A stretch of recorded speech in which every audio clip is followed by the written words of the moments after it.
E hoje nós vamos falar sobre gagueira. Você sabia que a gagueira atinge 5% da população?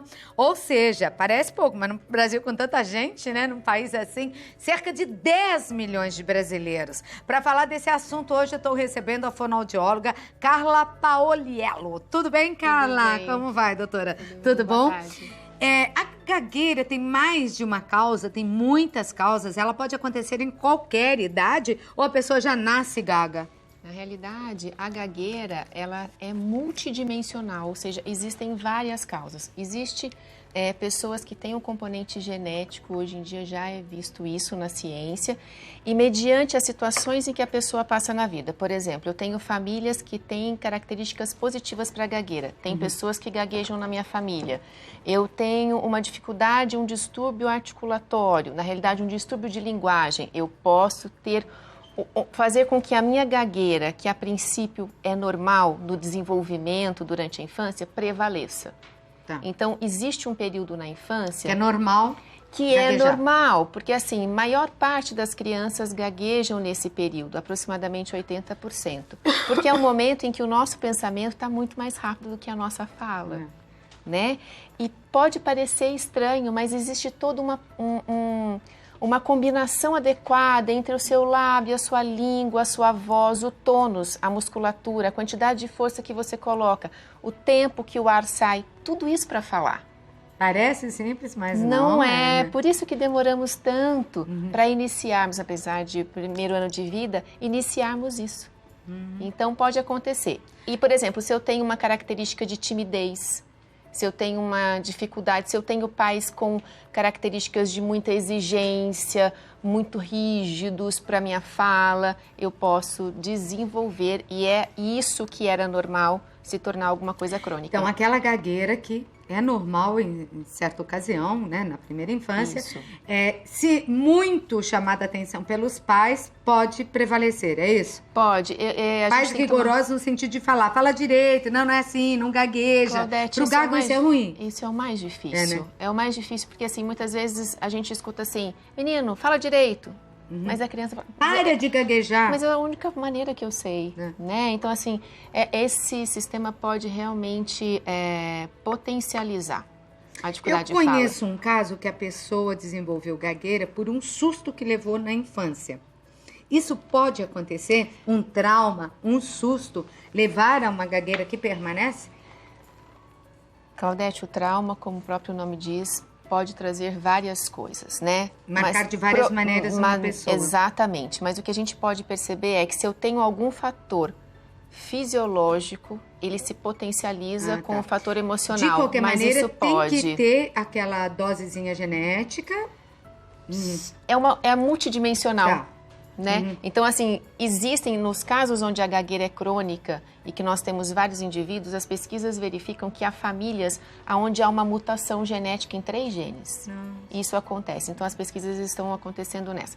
Mas, assim, a gente precisa monitorar. Então, eu preciso ter uma audição e um cérebro ativo para que isso aconteça. Eu preciso coordenar respiração e o controle de todos esses itens que eu falei para você que é importante para a fala. Nós temos alguns cards aqui, nós vamos ver. Estamos abertas aqui a perguntas. É 12997 13 26 22. Eu estou ao vivo. São 16h41. Esse é o número do nosso WhatsApp. Grave um vídeo ou escreva sua pergunta, tá? Uso frequente de interjeições. Dá para explicar, doutora? Sim, o que acontece? Existe uma coisa que é muito interessante falarmos. Existe uma diferença. Eu acabei de ser disfluente. Existe uma diferença entre disfluência e gagueira. A disfluência eu percebo e recupero e organizo isso a tempo. A gagueira eu não consigo, tá? A interjeição é quando eu falo com você e para eu organizar o meu pensamento eu fico... Isso é uma disfluência, porque ser fluente é quando você usa a sua fala de uma maneira sem interrupção. É natural. Com uma velocidade e a tranquilidade e suavidade, não precisa ser intenso. Tá certo. Tá? Vamos ver a próxima, então. Prolongamento de sons, o que isso quer dizer? Isso. Lembra que eu disse que existe uma organização entre os articuladores da fala? Então, quando eu vou começar a falar e eu tenho um prolongamento, por exemplo, num som, eu vou começar a falar e falo vaca, esse é um prolongamento de um som. Isso é um tipo de disfluência, de um artefato que aconteceu durante a fala e interrompeu a minha inteligibilidade. Desculpa, então existem vários tipos de gagueira. A gagueira em que a pessoa começa e depois vai. A gagueira que só funciona na fala e no canto, não. Nós temos grandes cantores na música popular brasileira que eram gagos falando e que cantando ninguém sabia. Aí a gente vai... Nós temos até um grande apresentador que é gago e ninguém sabe. Mas ele descobriu uma maneira de falar sem gaguejar, aumentando o tom de voz como se fosse um locutor. Isso é possível, então? Nesse caso, olha que interessante, ele aumenta o tom de voz para que ele consiga se reconhecer e fazer esse monitoramento auditivo que é importante para a gagueira. E aí fala sem gaguejar. Na realidade, ele deve ter outras técnicas juntas que vai fazer com que a fala dele fique fluente. E a pessoa que é gaga quando canta não é gaga? Então, o que acontece? Isso é bem interessante. Quando nós falamos, enquanto eu estou falando com você e você comigo, o nosso discurso está sendo construído por nós mesmos.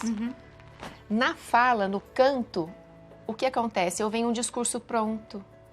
Aquele discurso não é meu. E, além disso, eu tenho um outro lado do cérebro que tem a parte de ritmo, de entonação, que vai me ajudando. Imagina. Só da fala. Não, eu canto mal, muito mal. Mas eu fico boba, né? Como que tem gente solução, que é gaga, que nem Nelson Gonçalves era gago. E olha como cantava, foi um dos maiores cantores do Brasil. Então, isso acontece. Quer dizer, gaguejava falando, mas quando cantava, então, como aquilo estava pronto, estava organizado na cabeça, exatamente. É isso? E, na realidade, aquilo não é uma fala que eu produzi. Então, vem de um outro.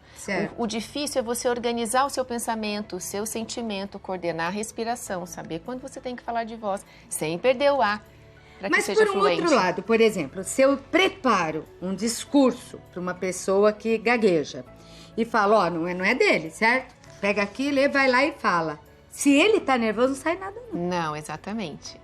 Por quê? Então, porque o psicológico influencia. Influencia, só que a gente não pode dizer que é apenas o psicológico, entendeu? Isso acontece. Aí tá, ó, ansiedade, nervosismo excessivo. É o que a gente acabou de falar, o que você disse, o psicológico influencia.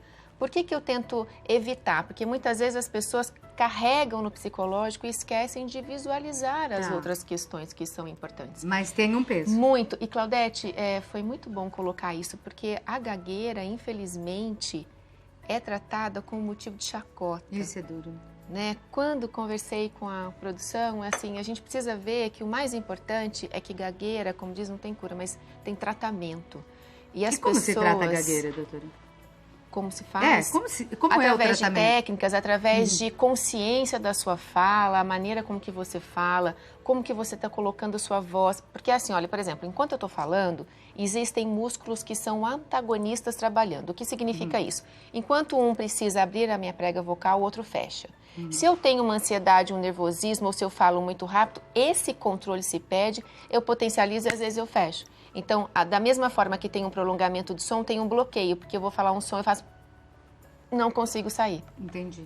Tá? É através dessa consciência do seu estado de fala. Então, tem técnicas, existem tratamentos, exercícios. Eu já volto para falar disso e respondendo as perguntas do público. Então, a doutora Carla hoje, fonoaudióloga, falando sobre gagueira aqui, tá bom? Vamos colocar as perguntas aí, depois a gente deixa um minutinho para você ir falando do tratamento, tá bom, doutora?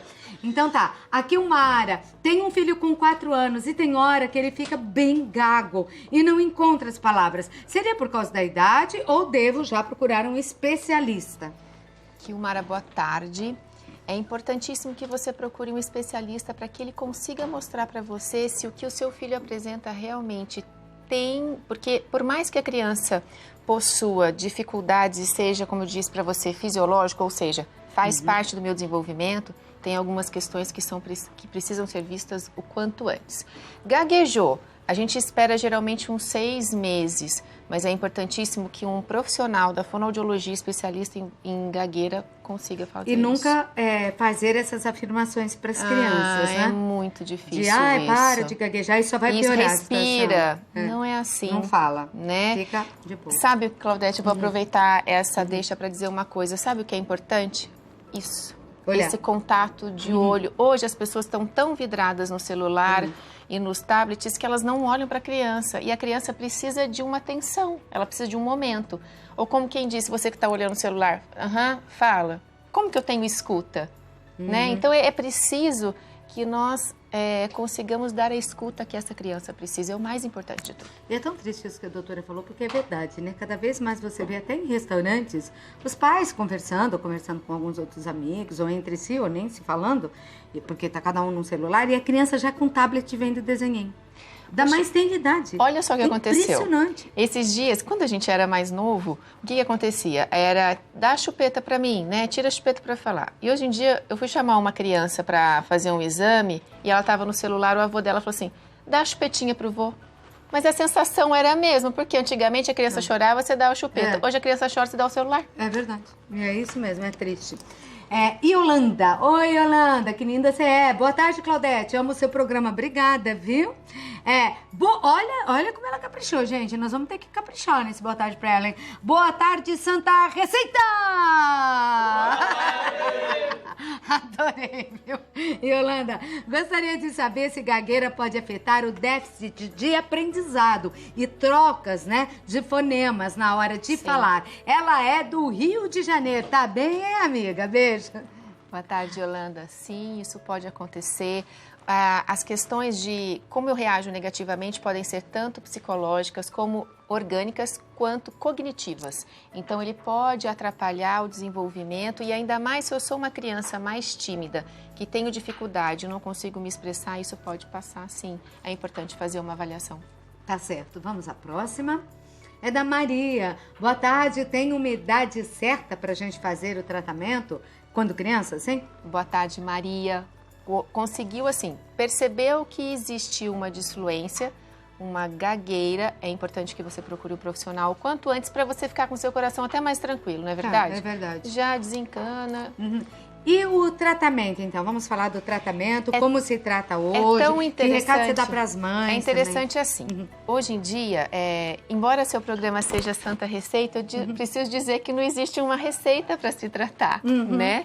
Porque cada indivíduo é único, então eu preciso entender a história daquela pessoa. Mas tem tratamento? Tem tratamento. E é preciso. Tem crianças que gaguejam por um certo tempo e desenvolvem depois normalmente e continuam sem nenhum traço. Mas tem pessoas que gaguejam e exames eletromagnéticos, né, de ressonância magnética, conseguem mostrar que fica uma marquinha no cérebro que houve a gagueira. Então, ela pode apresentar. Nós precisamos, principalmente, então, dar a atenção que essa pessoa precisa, independente se ela é criança ou não. Independente da idade. Independente. E o tratamento também acontece independente da idade? Sempre acontece. Mesmo que essa pessoa já passou 40, 50 anos de sua vida gaguejando? Claudete, a gente sempre pode proporcionar para o outro uma melhor qualidade de vida. Muito sempre. Bom. O mais importante é que ele acredite, procure o profissional adequado.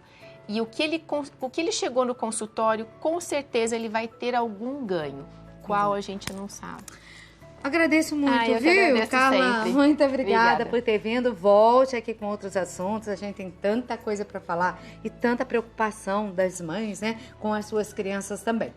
Eu falei com a Carla Pauliello, no Facebook é exatamente esse nome, tá aí no vídeo. E o telefone de consultório para contato é 12 de Taubaté. Ok. 99121-8256, tá bom? 99121-8256 é o WhatsApp? Esse daqui? Não. Tem WhatsApp. Das outras vezes as pessoas mandaram informações e eu respondi para elas. Exatamente. Então tá. Então, se você quiser se comunicar pelo WhatsApp, é esse daqui. 12991218256. Que esse Brasil continental, né? Imenso, né? Às vezes a pessoa tá tão longe. WhatsApp, nossa, facilita tudo. Obrigada, viu, Carla? Eu que agradeço. Um beijo pra você. Obrigada por ter vindo. Até a Tchau, próxima. tchau.